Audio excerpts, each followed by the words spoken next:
meraih pahala yang banyak, mengumpulkan pahala yang banyak dari bulan suci Ramadan, mengamalkan luar biasa mendapatkan kemuliaan. Kalau tidak mampu meraih semuanya, jangan tinggalkan semuanya. Minim dalam suasana bulan Ramadan. Kita melihat bulan suci Ramadan dan kita memperhatikan dalam sejarah para ulama ketika masuknya bulan suci Ramadan, mereka tinggalkan semua kajian, majlis ta'lim, kajian fikih, kajian hadis dan lain sebagainya, seperti Imam Maliki, kemudian Imam Syafi'i, kemudian Imam Hanbali.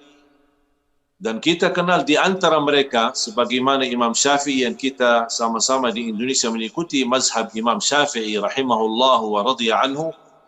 Beliau merupakan seorang imam yang berikutnya di zaman sekarang, menurut sebagian ulama atau menurut banyak ulama, yang terbanyak berikut mazhab di masa sekarang adalah mengikut mazhab Imam Syafi'i.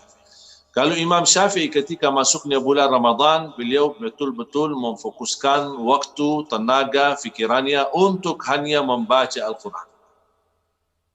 Sampai Imam Syafi'i rahimahullah mengkhatamkan Al-Quran sebagaimana disebutkan di manaqib al-Imam Syafi'i fi babul ibadah, ibadatnya dan aktivitas ibadahnya radhiyallahu anhu wa rahimahullah. Di antaranya beliau khatam Al-Quran di bulan suci Ramadan 60 kali. Berarti dalam satu hari 2 kali khatam. Dan ketika saya membaca dan saya juga pernah berceramah mengenai masalah itu, dan saya bilang, mohon maaf wahai Imam Syafi'i atas nama saya dan masyarakat Indonesia, kami hanya mengikuti mazhab fikih, belum mampu mengikuti amalan Imam Syafi'i.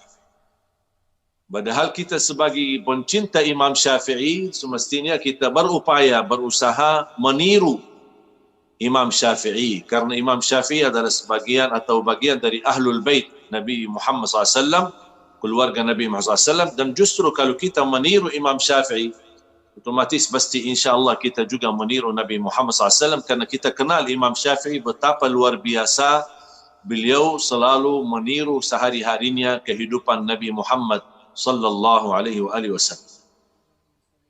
Dan saya sebenarnya jemaah sekalian pernah mencoba, dan cerita ini sudah lama sebenarnya, waktu saya masih di Madinah. Saya ingat di kelas SMP, masih SMP di sekolah di Madinah. Kemudian waktu itu, di masa itu, kami diliburkan sekolah itu 4 bulan. Mulai dari tanggal 1 Ramadan sampai 1 Muharram. Berarti Ramadan, Syawal, Zulkaidah, Dzulhijjah, semuanya libur. Itu libur besar namanya. Kalau sudah ujian nasional, sudah mulai kelas, dikasih libur panjang. Dan mulai nampaknya sekarang mulai kembali karena pernah terganggu libur panjang ini gara-gara perang Iraq di masa Saddam Hussein, berubah terjadi karena lama tidak sekolah. Tapi sekarang sedikit demi sedikit mulai kembali ke masa dulu, adalah libur panjang mulai dari Ramadan sampai mendekati haji. Bahkan habis haji baru kembali ke sekolah lagi. Saya ingat di masa itu, di antaranya kita libur di bulan suci Ramadan, dan kita berlomba-lomba sepakat berjanjian sama teman-teman sekolah untuk kita bertemu di Masjid Nabawi sebagai tulab, murid-murid di sekolah-sekolah yang semangat untuk menghafal Al-Quran. Dan kita, ayo kita nanti ketemu di Masjid Nabawi ya, buka puasa bersama, sekalian kita beraktivitas Isya, Tarawih. Dan kita sebenarnya biasanya kita di awal Ramadan seolah-olah i'tikaf. Jadi kita dari pagi sampai malam selalu di masjid. Hanya keluar dari masjid hanya buat untuk ambil air wudu atau buang air kemudian kembali. Dan di masa itu belum seperti sekarang, fasilitas sekarang kamar mandi di bawah, kira-kira di bawah area masjid. Kalau dulu harus keluar jalan kaki di masa dulu waktu masih kami sekolah. Dan itu sebelum kira-kira tahun masih 85, 86. Dan subhanallah saya masih bisa membayangkan, dan waktu itu belum ada HP.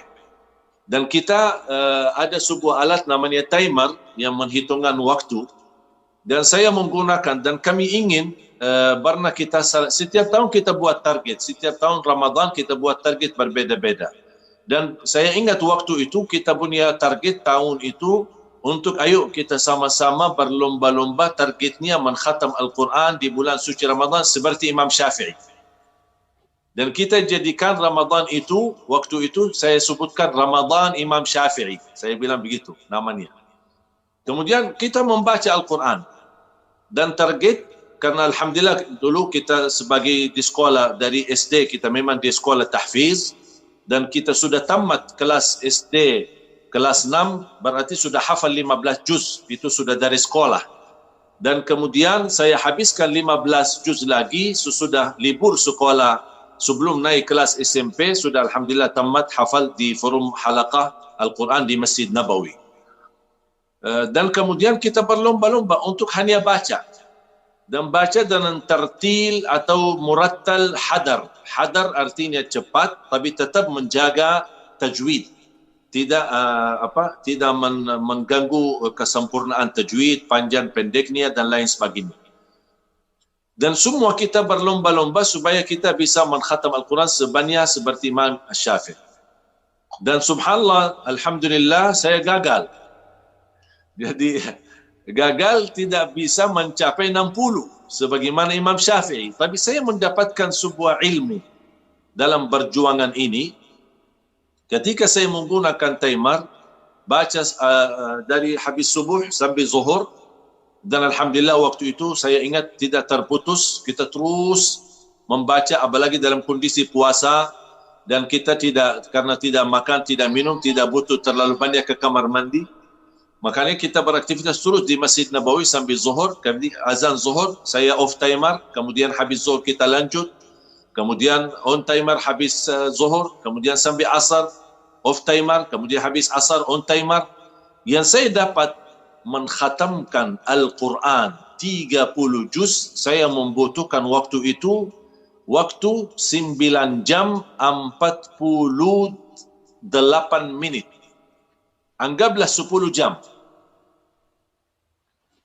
Khatam 30 juz. Dengan bacaan, tambah tadabburi, tambah menhayati, hanya membaca. Karena tak mungkin saya membayangkan, tak mungkin Imam Syafi'i khatam 60 kali, berarti 2 kali dalam satu Ramadan sambil menhayati setiap ayat. Ini kan membutuhkan waktu yang lebih panjang.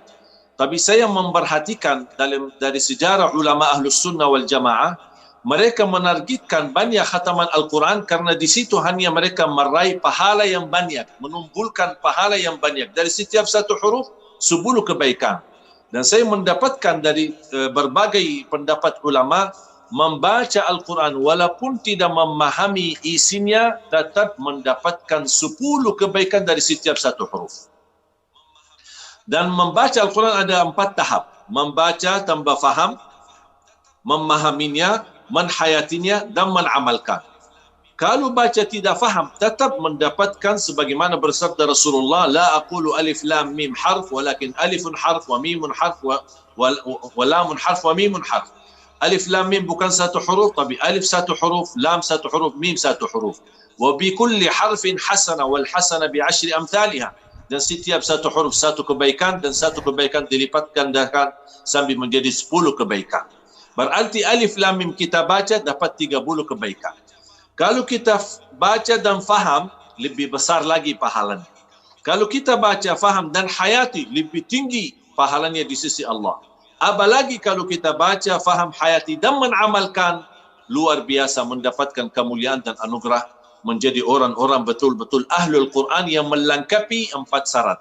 Karena sifat atau golongan Ahlul Quran yang meraih 4 hal. Baca, memahami, menhayati dan mengamalkan. Kalau tidak mampu meraih semuanya, jangan tinggalkan semuanya. Minimal 1 baca walaupun Anda tidak faham. Dan ada fatwa dari guru saya, seorang ulama besar di kota Madinah. Beliau sudah memfatwakan yang membaca maupun sima' mendengar bacaan tilawatul Quran, pahalanya sama. Setiap satu huruf 10 kebaikan. Dan saya suka ketika membaca, tidak hanya membaca, tapi kadang-kadang menyempatkan diri untuk menyimak. Ternyata saya menemukan, ternyata sering menyimak Al-Quran, mendengar bacaan Al-Quran, termasuk itu sunnah Nabi Muhammad, yang hampir kehilangan di tengah-tengah kita. Kerana Rasulullah SAW pernah menyuruh Abdullah bin Mas'ud radhiyallahu anhu, ya ibn Mas'ud, iqra' alayya. Qala ya Rasulullah, aqra'u alayka wa alayka unzil? Apakah saya boleh membaca sedangkan Al-Quran turun di atasmu? Kata Rasulullah SAW, inni uhibbu an asma'ahu min ghairi. Aku cinta dan suka mendengar bacaan Al-Quran dari orang lain. Berarti saya pernah membuat gerakan kepada teman-teman, namanya inni uhibbu an asma'ahu min ghairi. Gerakan mencintai mendengar Al-Quran dari orang lain. Apalagi orang lain itu suaranya bagus, merdu, bisa membuat kita tersentuh, terharu, dan dengan suara keindahan yang dimiliki oleh mereka, dan kita simak dan kita bisa ikuti. Wa idza quri'a al-Qur'anu fastami'u lahu wa ansitu la'allakum turhamun. Dan perhatian di dalam Al-Quran selalu memperhatikan pendengaran itu selalu diutamakan. Wa qalu sami'na wa ata'na.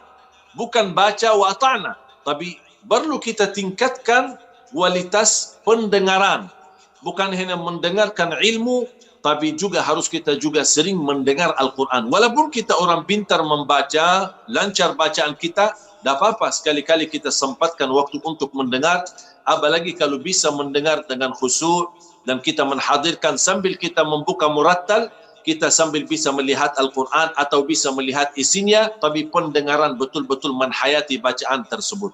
InsyaAllah akan terasa jauh lebih nikmat keindahan Al-Quran ketika kita mendengar, apalagi dari suara yang khusyuk dan indah. Seperti misal Qari-Qari, Syekh Abdul Basir Abdul Samad, Syekh Muhammad Siddiq Minshawi, atau para imam-imam yang kita cintai suaranya. Ada orang yang lebih suka suara Sudais, ada yang suka suara misal Mahir Mu'aygili, ada yang suka suara para imam-imam yang lain. Mana yang kita suka, semakin kita suka bacaan tersebut, akan semakin membantu terbuka hati kita lebih khusyuk dan nikmat. Begitu saya melihat, ada seorang teman saya berhasil mengkhatamkan Al-Quran dalam waktu 7 jam 48 minit. Kalau saya 9 jam 49 menit. Kurang lebih 10 jam. Tapi beliau memang agak sedikit cepat, lebih cepat daripada saya. Akhirnya terlihat ada kekurangan di beberapa ilmu tajwid dan panjang pendeknya. Karena dia ingin buru-buru mau lihat sejauh mana paling cepat bisa kita khatam 30 juz. Saya membayangkan, seandainya kalau saya bicara standar, seandainya 10 jam dan Imam Syafi'i 2 kali khatam, berarti sudah habis 2 jam bersama Al-Quran Imam Syafi'i. Sisa 20 jam, sisa dalam sehari cuma 4 jam. Saya lagi bayangkan dan renungkan fikiran saya, apa yang dilakukan Imam Syafi'i dalam sisa 4 jam? Antara istirahatnya, antara gali ilmunya, tuliskan buku Ar-Risalah dan lain sebagainya, kemudian bagaimana menempatkan waktu untuk berbakti sama ibunya, bagaimana usahanya, bagaimana. Jadi subhanallah, betapa luar biasa Imam Syafi'i kedekatannya sama Al-Quran.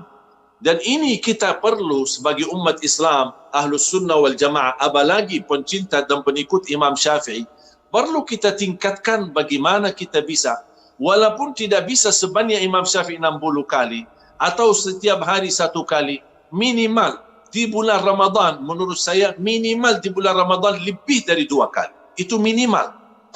Di luar bulan Ramadan, minimal 1 kali 1 bulan. Sekalian dimuliakan Allah Subhanahu wa taala, nuzulul Quran.